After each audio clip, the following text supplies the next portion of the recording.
Now, just to sum up this session, we've had three, what shall I say, very differently pegged spiels, if I may call them spiels.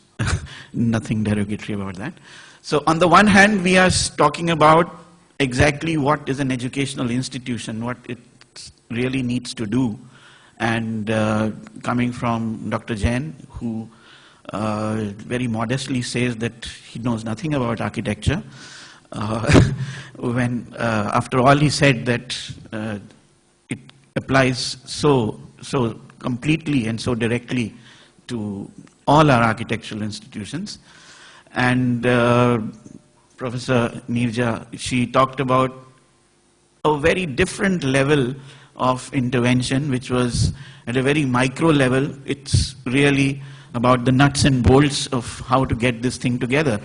So whereas on the one hand it's a conceptual change, a very broad-based paradigm shift in what we see schools doing, and on the other hand she introduced us to some very direct, result-oriented methods by which it can be done. And here we have Romy telling us that we must do it, and we must do it now. So compelling as they all three have been, I would now ask our audience to respond with some questions. Do we have a time limit at this point of time? No. So there you are. So questions, yeah. The earlier session also, there was this discussion about vision. And there was a lot of times, a lot of speakers have actually used the word serve the profession. And I wanted to actually challenge it by saying serve the people, because architects have always been people, system thinkers. We find solutions. And that is the basis of a profession. It's not the title architect. So now I wanted, it was very interesting that Neeraj actually posed this question of climate change. And somehow it was kind of brushed aside. There was nobody really took it. It was the only one mention of it.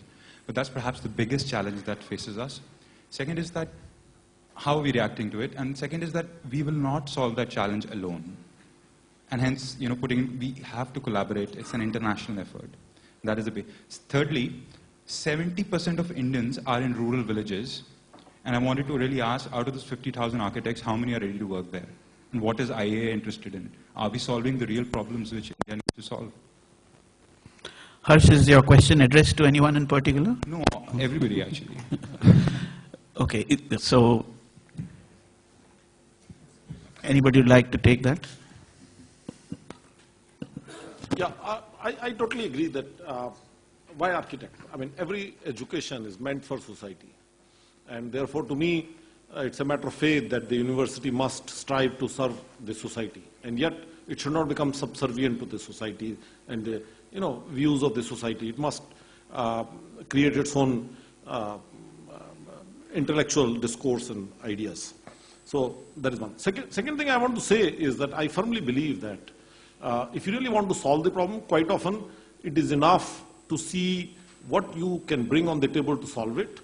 And all the people sitting across the table, if they just empty their pockets and put it on the table and say, this is what we have got, and can we all put together some solution out of what we have got today? Quite often what happens is that we discuss something and then we say, you know what, let's all go to a third party who is not in that room, who is not around the table, and say, we will need that, their intervention to solve this problem. I don't think normally that works. I think what works is that if I'm working in the university, I have to see what I can do alone. I don't go to government, I don't go to society, I don't go to professionals, I don't go anywhere to solve my problems. But if I'm talking to a professional together, I discuss what is it that two of us can do together. If I'm talking to government, I say what is it that we can do together. I never talk to professional and say what two of us can go and do with the government. That doesn't work. That's not the way I would like to solve a problem. I think third point I want to make is that India is a huge country. India is a very complex country. Anything anybody says about India is true. Anything exactly opposite of that is also true about India, right? So let's not try to solve everything one go. You've got to start solving the problem. You've got to start making contribution. And at the end of the day, you have to ask a question. Did I do everything that was within my means to do? If so, I can sleep well, I can die well. If I didn't do everything that was within my means to do, there is something to be embarrassed about. If it didn't solve the complete problem, so be it.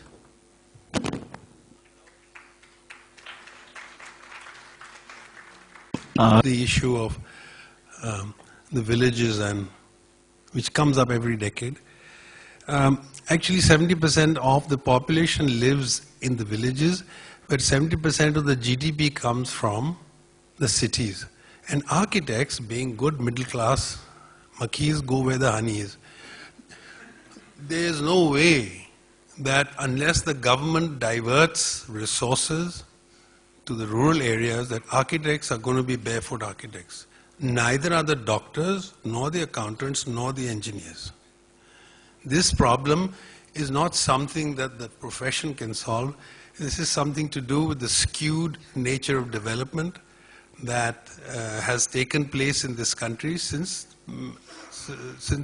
independence. The other thing that I would like to just refer you to is climate change.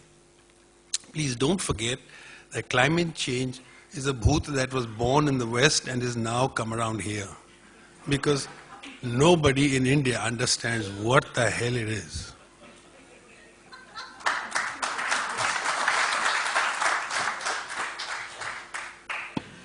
Hi everybody, very happy to be here. The name is Arun Virmani. I think I'm the only one who's seeing Romy Khosla for the second time in 7 days. Is that right, Romy? Yes. Enjoyed listening to all of you, and I'll start off with Romy and then pass on. What you said is fantastic, and the time has come now. And if I may say, when I started my career, that means I had read a newspaper, this thing, others he helped, himself he could not. Find it difficult to pronounce it all the way. About the field of architecture. I never read it again, but it has lived through me all the time. Others he helped, himself he could not. That's the state of affairs. And I think what you say, and it seems that you are ready to take up the leadership. I think the Punjabi in you, and lots of people are Punjabis, Jada bole, kunda khole, be ready for it. In the passing by, we have talked about Council of Architecture, the great Charles Correa, everybody's man, Raj Jawal, etc., etc. You know that all. So I don't have to say anything more than that. Secondly, when I heard about you that day, you spoke less about Nehru, but that is no. I'm very, very happy to see Mr. Sudhir Jain and listen to him. I've become a fan of yours. Okay, normally not very. I mean, architects versus engineers. So, but this thing. I've also been to Roorkee. We'll talk about that. And I think Nirja is probably in Kashmiri Gate campus where I had this thing. So, Mr. Sudhir Jain, Amitabh Bachchan style, you've already won 1 lakh of rupees by my open admiration for you. And I think Balbir has got a good choice. So, no. So, are you ready for a googly? So, you win 2 lakhs if you answer that googly. Okay, I'll not waste more time. You talked about passionate. Of course, passionate is my word, which both of you, the speaker has taken and his thing. I think what is required is passion, and rest everything can work out. It can be a panacea. There was a last architecture education seminar, I couldn't speak, but whatever anybody lacks today, or if one is not able to do it, it's passion. But anyway, the googly for you now is, you talked about less is more, and you also talked about wider. Who is the architect, international architect, whose philosophy is less is more? That's a googly for you. So, I will give you a hint. There are 3 international architects called master architects. Let's start, the friendship or whatever. And he is one of them. He is supposed to be master of structures. The name is Mies van der Rohe. Less is more is his philosophy. You have less walls, you have more space. If you have lesser number of audience, you have a better interaction with them, because time to get this thing. Thank you very much. I'm still a fan of your 1 lakh is retained. Thank you. See you.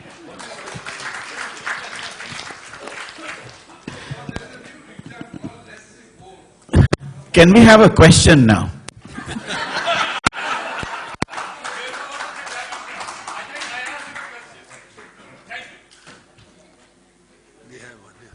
You go in for a 6-week working. 6 weeks? I mean, normally I find the architects, they have a 5-day week, even some government organizations. So, what you will relate to that? I'm sorry, it's not very clear. Could you just put it in context? No, you work on Monday, Tuesday, Wednesday, Thursday and Friday. What I'm saying is you work on Saturday also. Not Sunday. Sunday is I think most architects work 24/7. No. But like Huda works for in 5 days. And even so many other semi-government organizations.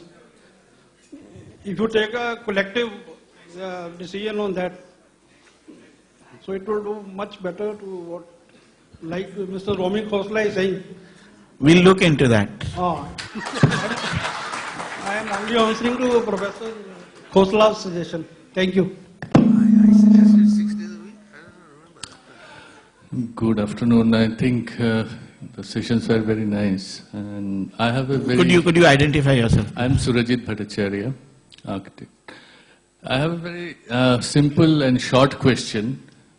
We have discussed about the present day status of architectural profession and so many things. Who is responsible for this status? This is my question, because we have talked in length. I didn't get your name. What is it? I'm Surajit Bhattacharya. Surajit, you are Yes. responsible.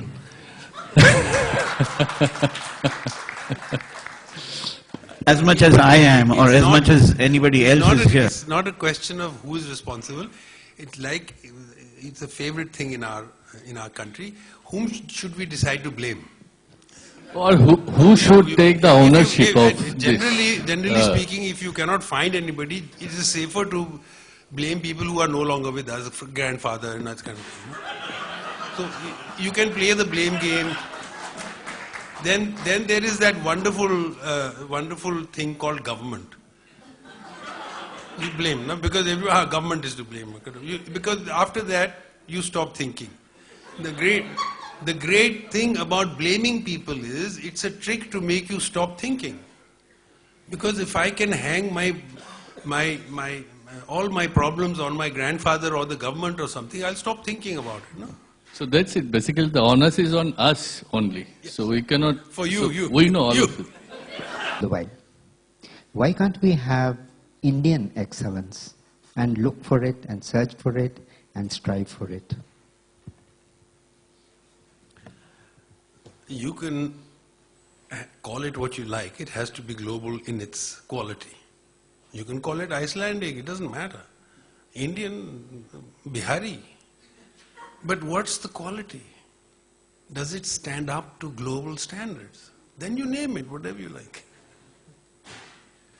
If I may add to that, India is getting to be almost 30% of the globe anyway. So, that's a lot. So, why do we always think of global in terms of othe? Global is ethe, it's here. We are the globe. We are going to be the world. So when we talk of global standards and Indian standards, actually it's the same thing.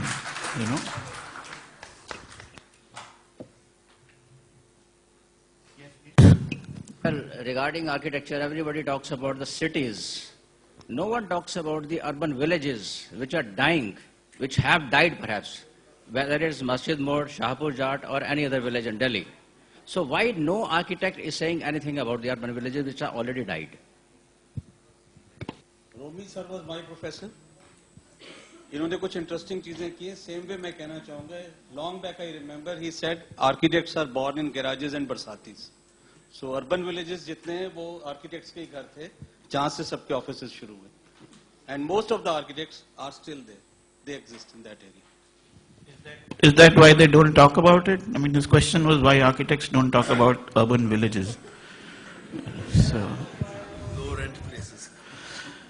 I tend to disagree with your premise that urban villages are dying. Actually, they are not dying. Actually, that's where the life and soul of Delhi resides. That's where Delhi is really thriving. Delhi is not thriving in the places which have been designed by the DDA or planned by the CPWD. It's actually there in the places which didn't get the scooch. But Mr. Manoj, you will agree that there are no roads, that actually MCD does not make the roads over there for them. Our electricity condition is very bad, and there is no sewer lines. So though all the load of those villages comes up on the urban area which are nearby. So according to me, they have already died. We'll discuss about this some other time. You know, there are many answers to your question. Yeah, Prostiku. Yeah, just coming back to the theme of the conference, we're talking about architectural education, and 80% of there's no faculty, there are no infrastructure, and so on and so forth. Now, I want to ask this question. We have a lot of professionals, architects, in all cities and small towns and so on and so forth. Each one of them should actually pledge to give back to the architectural schools in some way. Maybe spend some time. Whenever we try and request faculty to come who are busy in their professions, they have no time. You know, so doesn't the profession have a responsibility?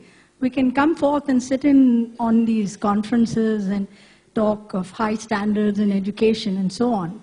But what about the responsibility of the profession to come back and give back to these institutions? Why do we have no faculty in most of these new schools? They all come and meet you at the airports when there are inspections and so on. But I think it's a very pertinent question. So let's all, architects and so on, how many, if you can find the numbers of how many members of the Indian Institute of Architects? Can somebody give me a number? 18,000 members, is that right? And 25,000 graduates every year. So Yeah. even if 10% of 25,000 graduates need, if you look at the faculty-student ratio, you need 2,500 faculty. Anyway, I don't know if my figures are right. And if you have 18,000 professionals, what are they doing sitting in their offices? Why can't they come and spare at least 3 hours a week or 6 hours a week and come back to the schools and develop the education that they're so much talking about? If you want a response on behalf of the institute, I want a response Architect from Verma, Architect Balbir would like to respond. It's not the response from the institute. In fact, the question which you are asking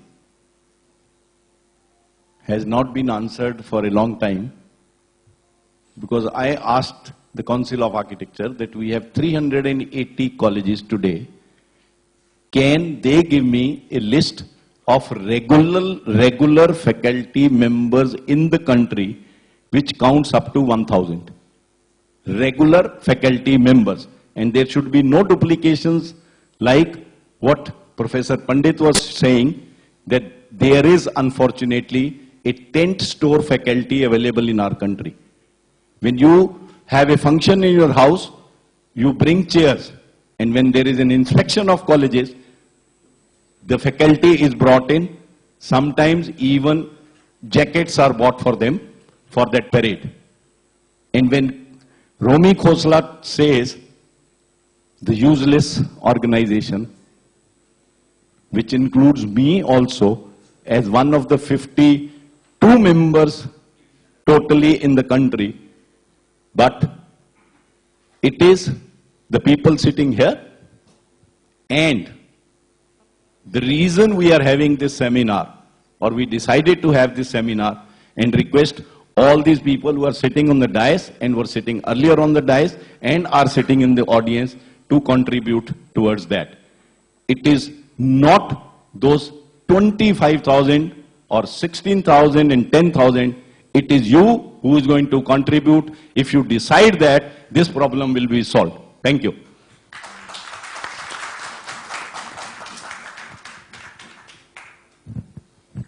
I'll just give a correction. I didn't say useless. I said weak.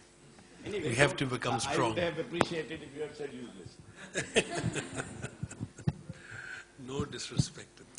I think that you have to think of a different kind of a relationship with the profession. In other words, it is not necessary that the professional has to become a teacher in your college to spend the time there. Architectural education has to get out of the classrooms.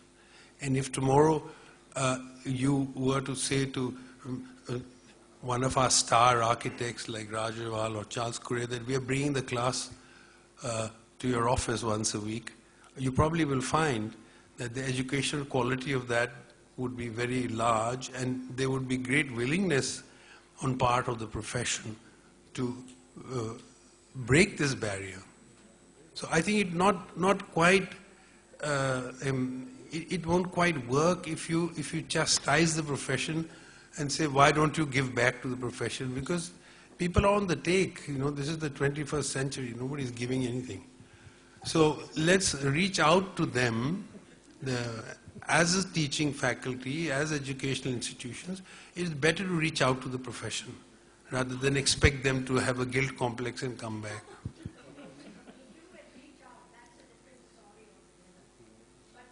We need faculty in institutions, and where are we going to get them from? I think the point yeah. that Romy is making Yeah, is that okay. possibly institutions need to move out of the classroom. They do. Cannot always expect that the profession will come into the school, but maybe the school can go out as well. They do. They already do that, you know, Parnoj. Yeah, hi. I'm very glad to hear all the speakers today. And I'm Debashish Majumdar. I run a practice here in Delhi. And one thing that I find very prevalent is there is a great lack of pride for what is Indian in our architecture, in the way we think. And I think it's something which could be inculcated in our educational system. Somehow, you know, all buildings which were made abroad and the Western way of looking at buildings is so admired, and it's almost aspirational. So maybe, do you think we could do something in the educational system where this thing would change and we would start having something more pride for what is Indian? And then, you know, this fear of onslaught from the Western architects would also dissipate, because what we can give to our country would not be what something they could give us.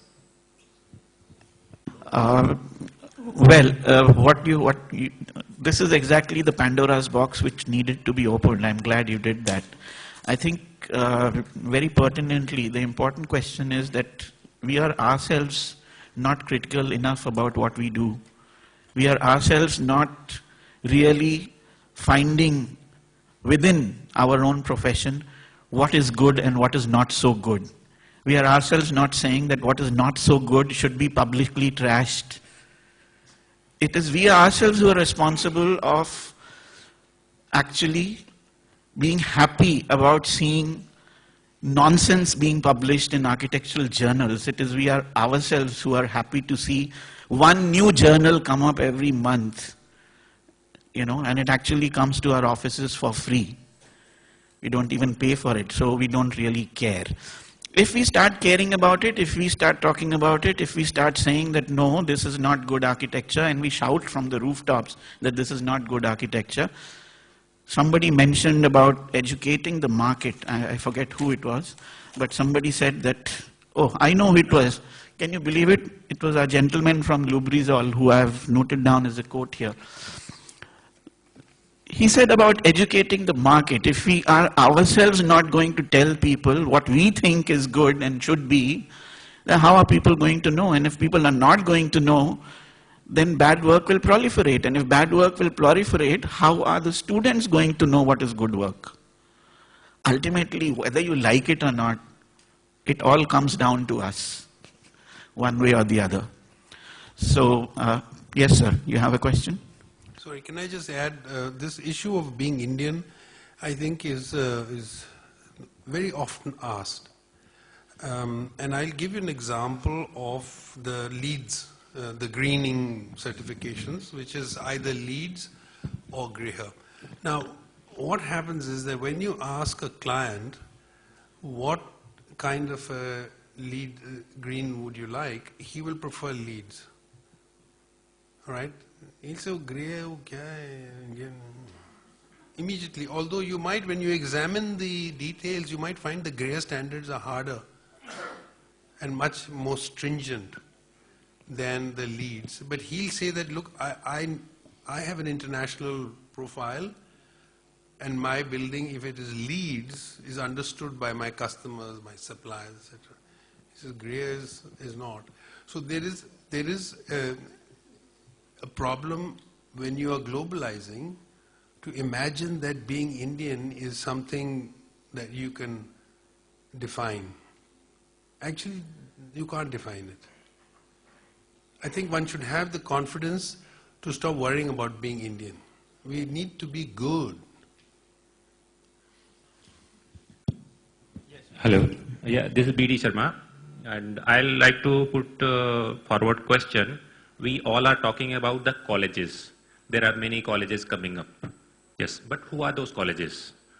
Are we architects actually opening the colleges and we ourselves are worrying, or somebody else outside is operating colleges and we are worried for? So there's a root question, who are these colleges? If our community is approving those colleges, so we are responsible. Are we actually able to control those colleges? This is a basic question with IIA. Please. This question is to anybody in particular? No. Anybody. IIA or everybody, every member particularly. Everybody. Anybody in the audience would like to answer this question? Yes, sir, please. The colleges are being opened by anybody who can show the intent and has the money to do it.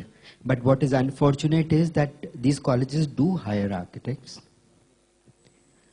They're not exactly run by architects, they're managed by architects in the sense that the architects are doing the, they're the heads of departments, etc. Now it is their responsibility also to see that the management, kind of follows the right path. That's where the tragedy happens in the quality of education, at least in the private colleges. The private colleges owned by people who have absolutely no interest in architecture at all, and they have opened these colleges just because they had a vacant building. And the Council of Architecture inspects the building and finds it suitable, and they say, all right, go ahead, open the college. And then they find a person who's of course an architect, and he or she is appointed as the head of department, and then that person brings in a few friends and the college starts. That's how it happens. So can we have a last question, if at all, if there's one? Yeah? Good evening, everyone. Myself, architect Jagjit Singh. I'm a practicing architect. My question to you, all of you, is that, as we all know that the architects are flooding the professions and all, but there are still people who have no degree and having diploma only in the field of architecture, but they are using this, manipulating the clients and using the only styles of architects. So what could be done by Council of Architecture and the IIAs regarding this system? Like they don't have any fear of architecture organizations and all. So my question is, what need to be done regarding that? They should have some fear about this kind of system. I think to begin with, the fact that some people break the law, is not something which we can say that we can do anything about. The law is already there.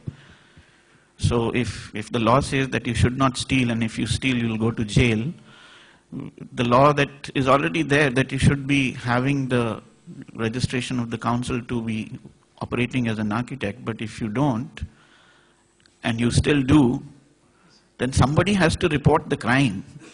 The client who suffered because his architect was not a registered architect has to come up and say that this person cheated me by posing as an architect. So they are manipulating by giving lesser fees, so client is also happy. So if client is happy, then it is not a crime. Yes, sir. That's the end of story. So, thank you, ladies and gentlemen.